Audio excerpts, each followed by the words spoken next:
They disowned her, erased her name from the family trust, and laughed when she walked away from their empire.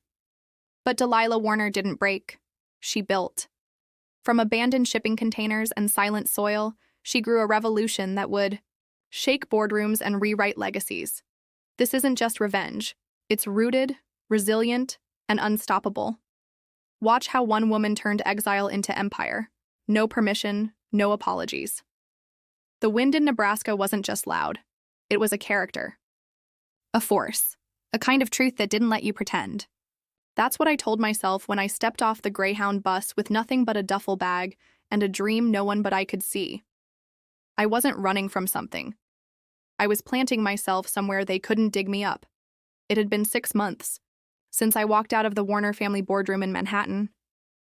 6 months since I said no to the trust fund, no to the board seat, no to Daniel's polished pitch about legacy. The board thought I was crazy. My mother didn't speak to me. My father called it a tantrum, but I knew better. That boardroom was never going to be mine. Not really. It had rules written in invisible ink, a language of power passed down through quiet nods and closed doors. But I wanted to build something new, something alive, and that meant starting somewhere no one else wanted to look. I found the container in a salvage yard 2 miles from the nearest paved road. Rusted edges, dented corners, a busted lock. To most, it looked like junk. To me, it was potential incarnate. I rented the land behind an abandoned grain elevator from a man named Hank, who didn't ask questions as long as the check cleared.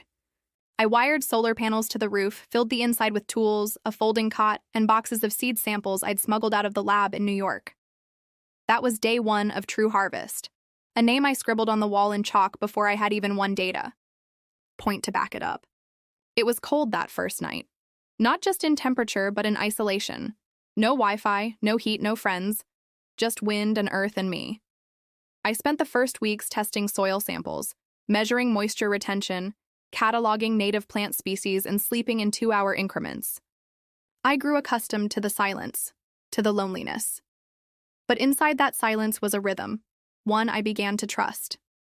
Every day I planted one more row. Every week I built one more sensor, one more algorithm to track yield potential. Every month, I began to hear something new in the quiet, the sound of something growing. The breakthrough came in week 12, an anomaly in moisture distribution. At first, I thought the system had glitched, but the readings held. A hybrid algorithm I'd been testing, designed to adapt to microclimates in real time, was working. The plants responded. Greener, taller, faster. Word started to spread. First, it was Hank's nephew, who drove by and saw the green patch where nothing had grown in years. Then it was the high school science teacher who brought her students by for an impromptu field trip. They started calling me the girl with the container. I didn't mind. I was too busy building something they didn't yet understand. Then came the article. Forbes Women. From Trust, Fund to True Harvest. How Delilah Warner turned her back on billions he hadn't asked for it. Some intern must have leaked the tip. Within days, the calls started. Reporters, investors, old colleagues, even Daniel. He flew out uninvited, standing in my field in loafers that sank into the mud. "This is a nice little experiment," he said, looking around like he was casing the place. "But you can't scale idealism, Delilah." I didn't reply, just handed him a tomato. He bit into it and went quiet. For the first time in his life, Daniel didn't have a script. By fall, I had a team of 4. Locals, farmers, coders. All of them are brilliant in their ways. We worked from dawn until exhaustion. I taught them everything I knew. They taught me what textbooks never could. Then came the Warner lawsuit, a cease, claiming I'd stolen proprietary technology, filed under my father's name. I sat on the container, roof that night, knees pulled to my chest. It wasn't fear I felt, it was a disappointment. Not in them, but in how predictable their fear had made them. I filed a countersuit the next morning. Pro bono lawyers came out of nowhere, people I'd never met who believed in what we were building. One of them, a sharp-tongued litigator named Rima, told me, "They expected you to come back begging. You showed them what it looks like when we don't." The trial lasted 6 weeks. Every dirty tactic in the book. They tried to paint me as unstable, as entitled, as reckless. But I had data, I had results, and I had people. When the judge ruled in my favor, the courtroom didn't erupt. It exhaled, quietly, like the first breath after a storm. Afterward, my mother didn't call. My father issued a terse statement. Daniel went on CNBC and claimed he'd always believed in Delilah Warner's potential. But I didn't do it. For them. That winter, I stood in the middle of the field, frozen ground beneath my boots, and smiled. The wind hadn't changed, but I had. I wasn't a Warner heir anymore. I was Delilah Warner, founder of True Harvest, and I was just getting started. After the courtroom doors shut behind me, there was no applause, no cinematic music swelling in. The background, just the dull buzz of reporters and the muffled click of camera shutters. I didn't stick around. I walked out the back entrance, through the underground parking lot, and into Rima's beat-up Toyota. It smelled like jasmine tea and legal pads. She handed me a peanut butter protein bar and said, "You'll need fuel." You just declared war, Delilah. She wasn't wrong. In the weeks following the court victory, the fallout came fast. Investors who had been circling like vultures suddenly wanted in. Journalists scrambled to reframe their stories, pivoting from scandal to spectacle. And my father? He retaliated by pulling strings at zoning boards, trying to revoke my permits through obscure ordinances. But True Harvest had already taken root, not just in Nebraska soil, but in the minds and hopes of people watching from the sidelines. Farmers began writing to us, women especially. "I saw what you did," one letter read. "They tried to silence you, but you made the wind your witness."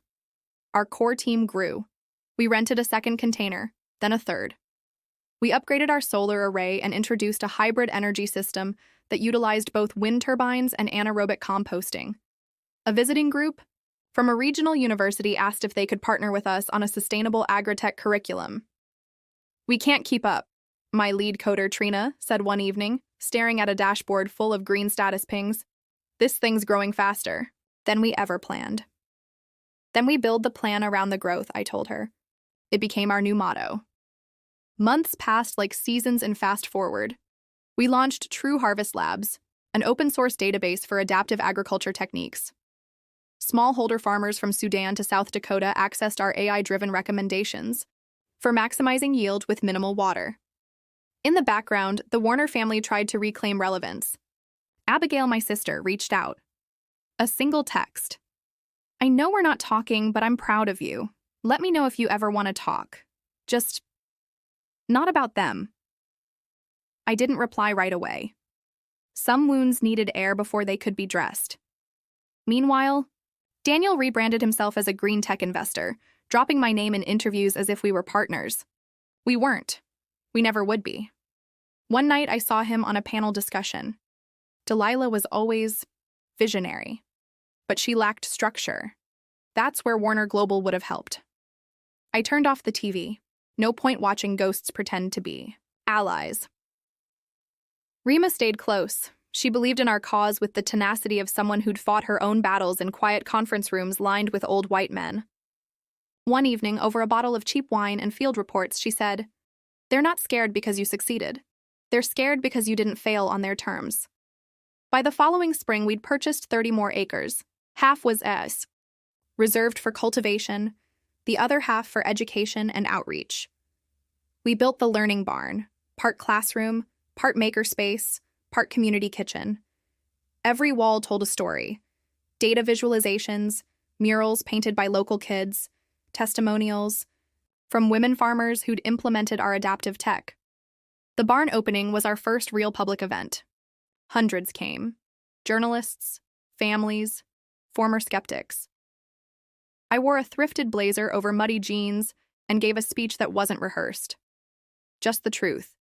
I was told legacy comes from lineage, but legacy can also come from labor. From dirt beneath, your nails and code written in midnight silence. We grow not because we're allowed, but because we must. The applause this time wasn't polite. It was thunderous. Later, as I stood outside with Rima, watching the sky streak with stars, she nudged me. "You're building an empire. Not in glass and steel, but in roots, in resistance. I believed her. That night, I received an envelope slipped beneath the door of my office container. Pale cream stationery, the Warner family crest, slightly faded, my mother's handwriting. Delilah. I don't know how to apologize for being silent for so long. I was afraid you weren't like us, but I was wrong. You are the braver version of everything we hope to be. Love, Mom. I read it 3 times. The tears didn't come. Not yet. 3 days later, I agreed to meet her at a riverside cafe in Charleston, halfway between our world and theirs. She was already seated when I arrived, stirring her tea like it might spill a truth if she let it settle too long. Her hair was grayer, her coat too elegant for a Tuesday. We didn't talk about lawsuits or headlines. We talked about sunflowers. You planted one by the mailbox when you were 8, she said. Daniel ripped it out because it wasn't in the approved landscaping zone. She looked down. We didn't know how to love what didn't look like us. I didn't say I forgave her. I just reached across the table and laid my hand on hers. It was enough for now. Then came the question. Your father, he wants to visit Nebraska, to see what you've built. I didn't answer. I watched the river. Maybe he'd come, maybe not. But even if he never said thank you, I thought, maybe I could show him. The following week, I stood on the new balcony of True Harvest HQ, watching a school group tour the grounds. One girl, maybe 9 or 10, looked up at me, wide-eyed. Are you the inventor? I smiled. No. I just plant the questions that turn into answers. Healing, I'd learned, doesn't always come from their change. Sometimes it comes from living even, if they don't. They once called me the girl who walked away from power. They were wrong. I didn't walk away. I just planted mine somewhere they couldn't see it grow. The first time I was asked to speak on a global stage, I hesitated. TED Women. Barcelona. The request came through a formal email, crisp and professional, but with a warmth that told me they'd truly listened. We believe your story embodies the theme, audacity. I stared at the blinking cursor in my reply window for a full hour. Then I typed, yes. Preparing for that talk wasn't about writing a speech. It was about living one. Every word had to be earned, not just remembered. I walked the rows of True Harvest the night before I left, watching the moonlight reflect off hydroponic rows and biodynamic compost heaps. This wasn't just a sight. It was a living rebuttal. The moment I stepped on that stage, everything went still. Warm lights, hundreds of expectant faces, and a camera lens that would deliver my voice to millions. My name is Delilah Warner, I began, and I was never meant to succeed on paper. But I learned that paper burns, and from the ashes, you can grow something stronger. I talked about legacy, not in courtrooms or trust funds, but in the way a little girl in Mississippi wants to make rain for her grandma's farm. I spoke about silence, not as defeat, but as the fertile ground where courage germinates. I ended with this. They told me power was inherited, but I found it in code, in soil, and in stories we're never supposed to tell. What grows when you don't ask permission? Everything. The applause felt like wind through dry leaves, cleansing, unstoppable. Weeks later, back at True Harvest, we hosted our first annual showcase. The barn pulsed with laughter and live music. Families toured exhibits about smart agriculture, and girls from the scholarship program gave demos on solar irrigation systems. This wasn't just impact, it was ignition. This time, my parents came, even Abigail. They sat in the middle row, no name tags, no headlines, just presence. Daniel wasn't there. I didn't ask why. I didn't talk about the past in my speech. I talked about futures. I introduced a 12-year-old girl from the Mississippi Delta, our first Harvest Without Permission award winner. She stepped up to the mic, tiny hands shaking, but voice steady. I want to build a machine that makes rain, for my grandma's farm.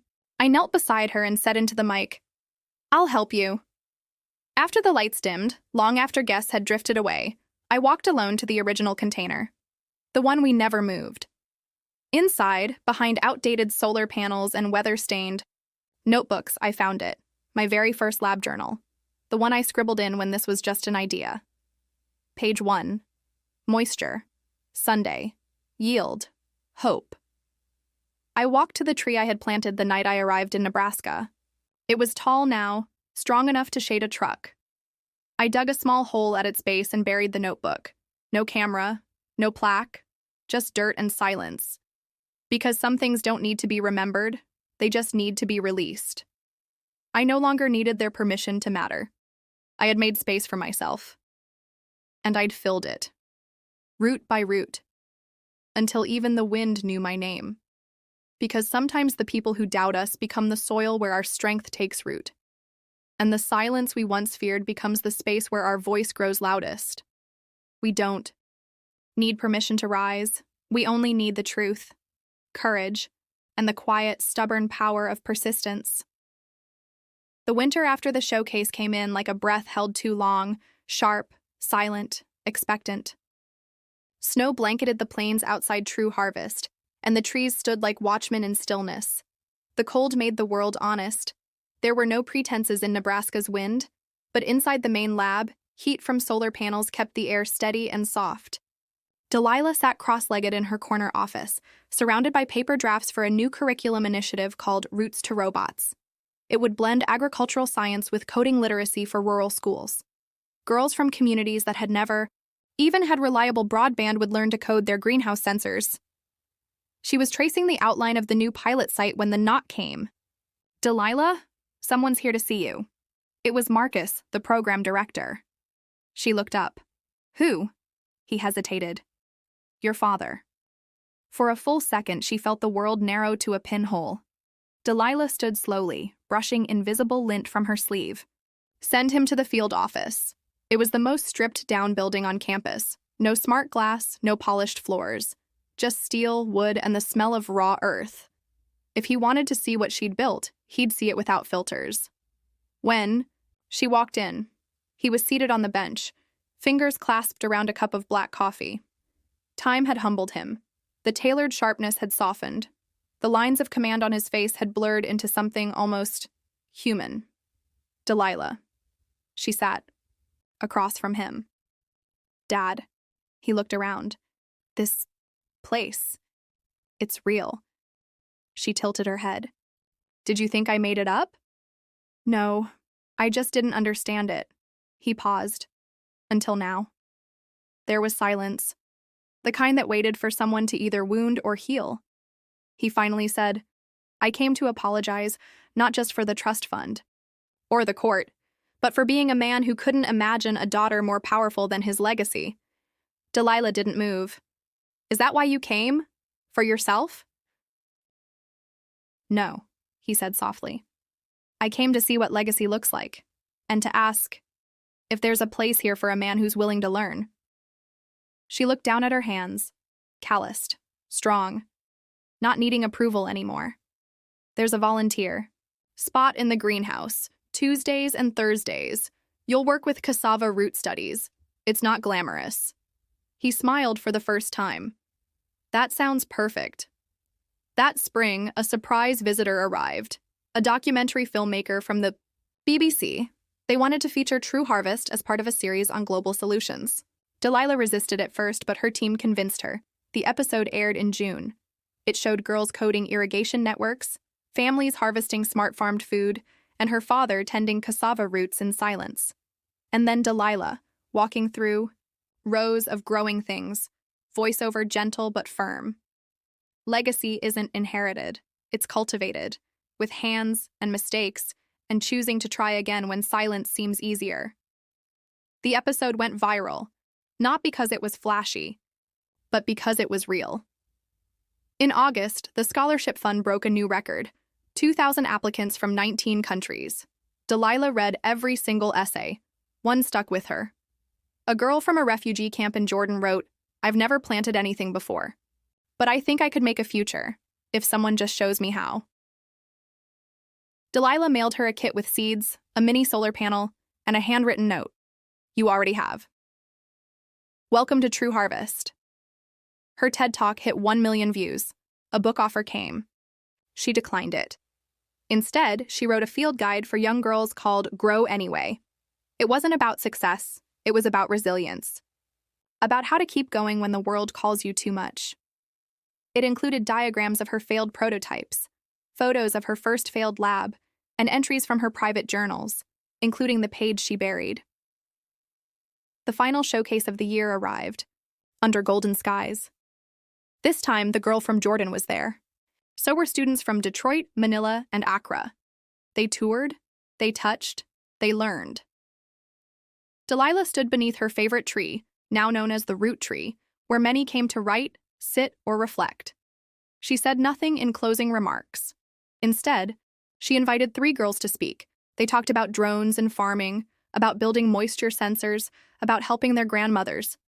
As the sun dipped low, her mother approached quietly. "You built something sacred here," she said. Delilah looked at her. Not sacred, just true. And then, just before dusk, Daniel appeared at the edge of the crowd. He didn't approach, he simply watched, and Delilah let him, because some ghosts are best left unspoken, but not unwitnessed. That night, under a wide Nebraska sky, Delilah returned to the tree. She didn't bury anything this time. She planted something new, a single jasmine vine. Fragile, fragrant, resistant. It would climb. It would bloom. It would speak in scent what she no longer needed to say in words. Because in the end, her revenge wasn't fire or fury, it was growth, unseen, unstoppable, and deeply rooted.